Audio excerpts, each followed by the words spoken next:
సీఎంగా బాధ్యతలు చేపట్టిన తర్వాత రేవంత్ రెడ్డి తొలి విదేశీ పర్యటన నేటి నుంచి ప్రారంభం కానుంది. స్విట్జర్లాండ్లోని దావోస్లో జరగనున్న వరల్డ్ ఎకనామిక్ ఫోరం 54వ వార్షికోత్సవంలో పాల్గొనున్నారు. సీఎం నేతృత్వంలోని తెలంగాణ అధికారిక బృందం దావోస్కు వెళ్లింది. ఈ నెల 19 వరకు ఈ సదస్సు జరగనుంది.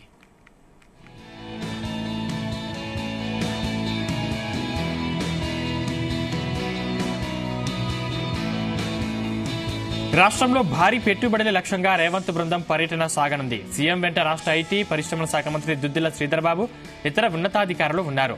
తెలంగాణ ఏర్పడిన తర్వాత ప్రపంచ ఆర్థిక వేదిక సమావేశానికి వెళ్తున్న రాష్ట్ర అధికారిక బృందానికి ముఖ్యమంత్రి నేతృత్వం వహించడం ఇదే తొలిసారి.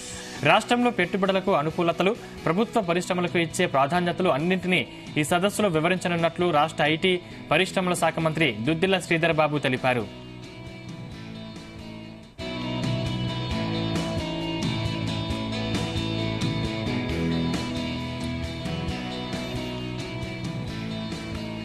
దావోస్లో జరిగే వరల్డ్ ఎకనామిక్ ఫోరం సమావేశంలోనూ పెట్టుబడులను ఆకట్టుకునేందుకు భారత్లోని పలు రాష్ట్రాలు సన్నాహాలు చేస్తున్నాయి.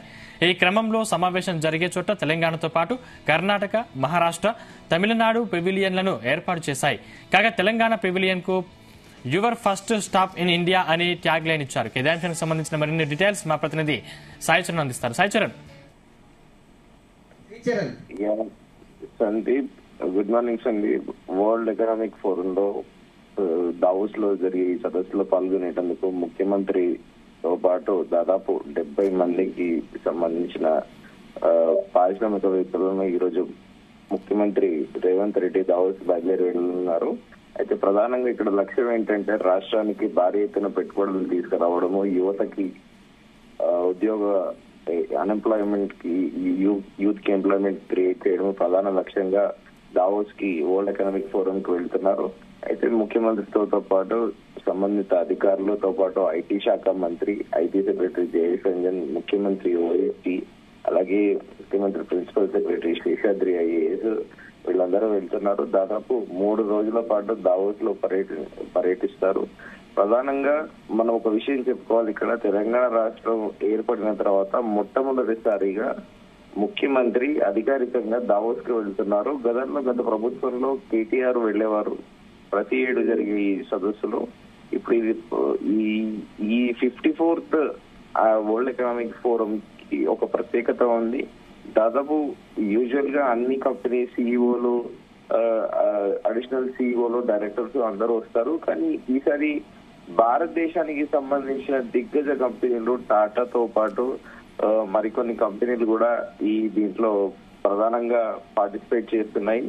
దాంట్లో చూసుకుంటే మనము పర్టికులర్ గా ఈ టాటాతో పాటు టాటా కంపెనీతో పాటు రిలయన్స్ కి చెందిన కంపెనీస్, అలాగే ప్రధానంగా ఇంకొక 3 విప్రో, భారతదేశానికి చెందిన ఈ 3 దిగ్గజ కంపెనీలు కూడా ఈసారి వరల్డ్ ఎకనామిక్ ఫోరం లో పార్టిసిపేట్ చేస్తున్నాయి. అలాగే అంతర్జాతీయ సంస్థలైన ఈ ప్రధానంగా ఏంటంటే 3 రోజుల దావోస్ పర్యటనలో ముఖ్యమంత్రి లక్ష్యము దాదాపు 70 మందికి పైగా వరల్డ్ క్లాస్ కంపెనీ సిఇఓస్ ని కలవాలి, వాళ్ళని కన్విన్స్ చేసి హైదరాబాద్ లో ఇన్వెస్ట్ చేయాలనే ప్రధాన లక్ష్యము. దాంట్లో భాగంగా నోవాటిస్ కంపెనీ ఒకటి, మెట్రానిక్స్ ఒకటి, AstraZeneca, Google, Uber, Mastercard, Bayer, LTC, Apple ఇలాంటి పలు అంతర్జాతీయ సంస్థల సిఇఓలు వాళ్ళందరూ కూడా పార్టిసిపేట్ చేయబోతున్నారు ఈ వరల్డ్ ఎకనామిక్ ఫోరం లో. ముందుగా చెప్పుకున్నట్టు మన ఇండియాకి చెందిన దిగ్గజ కంపెనీలు Tata, Wipro, HCl, tech, JSW, Godrej, Airtel, Bajaj వంటి సంస్థలు కూడా దీంట్లో ఈ వరల్డ్ ఎకనామిక్ ఫోరం లో పార్టిసిపేట్ చేస్తున్నాయి.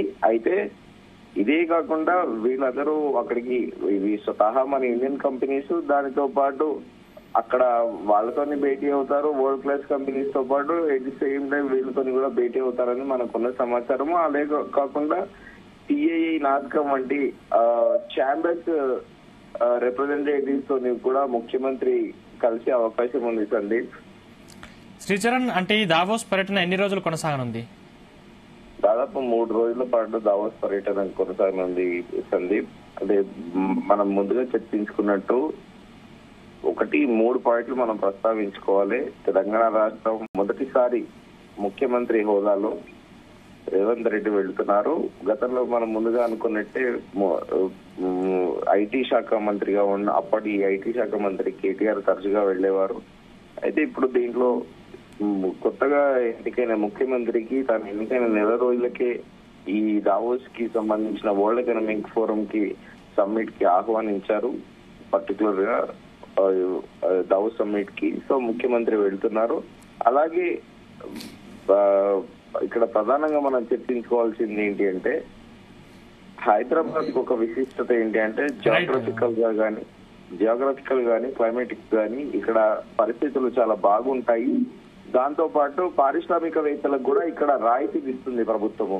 ఇదే ఈ రాయితీల వల్ల ఇక్కడ యూత్ కి ఎంప్లాయ్మెంట్ ఇవ్వడం వలన ఈ రాయితీలు ఇస్తుంది. అలాగే దానితో పాటు కూడా పెట్టుబడులు రావాలనే లక్ష్యంతోనే ప్రధానంగా ఈ ప్రయత్నం కొనసాగనుంది అని చెప్పేసి మనకున్న సమాచారం. Sandeep, thank you Sricharan.